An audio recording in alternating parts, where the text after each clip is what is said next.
So எல்லாருக்கும் ஒரு art form பிடிக்குங்க. அந்த மாதிரி எனக்கு பிடிச்ச ஆர்ட் ஃபார்ம் தான் cinematography. So what is cinematography அப்படின்னு என்கிட்ட கேட்டிங்கன்னா, நான் தெரிஞ்சுக்கிட்டதை வச்சு சொல்கிறேன். Writing the motion through camera.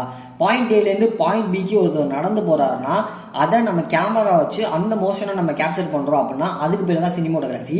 இதுலேயே நம்ம நிறைய ideas, words, actions, emotional subjects and இந்த மாதிரி நிறையா ஃபார்ம்ஸை வந்து விஷுவல் டேர்மாக கொண்டு வருவோம். அண்ட் ஒரு ஃபிலிம் நடக்கணும்னா அதுக்கு 2 பேர் ரொம்ப முக்கியம். ஒன்று டேரக்டர், இன்னொன்று டிஓபி. டிஓபினா டைரக்டரேட் ஆஃப் ஃபோட்டோகிராஃபி, சினிமாட்டோகிராஃபர். எப்போ இந்த டேரக்டர் அண்ட் டிஓபி ஒன்று சேர்றாங்களோ அப்போ தான் ஒரு ஃபிலிம் வந்து கிரியேட் ஆகும். அண்ட் இதுக்கப்புறம் சினிமாட்டோகிராஃபராக நம்ம தெரிஞ்சுக்க வேண்டிய இம்பார்ட்டன்டான விஷயம் என்னன்னா visual story telling. Visual story telling தான் என்னன்னா, எக்ஸாம்பிளுக்கு ஒரு டேரக்டர் தன்னோட ரைட்டிங் மூலியமா ஒரு ஸ்டோரியை வெளியே கொண்டு வராருன்னா, நம்மளோட விஷுவல்ஸ் மூலியமா அந்த ஸ்டோரியை வந்து நம்ம வெளியே கொண்டு வருவோம். ஸோ இது பேர் தான் விஷுவல் ஸ்டோரி டெல்லிங் சொல்லுவாங்க. இதை பற்றி நீங்கள் ஃபுல்லாக தெரிஞ்சுக்கணும்னு ஆசைப்பட்டீங்கன்னா இதோட எக்ஸ்டெண்ட் வீடியோ வந்து நம்மளோட யூடியூப் சேனலில் இருக்குது. ஸோ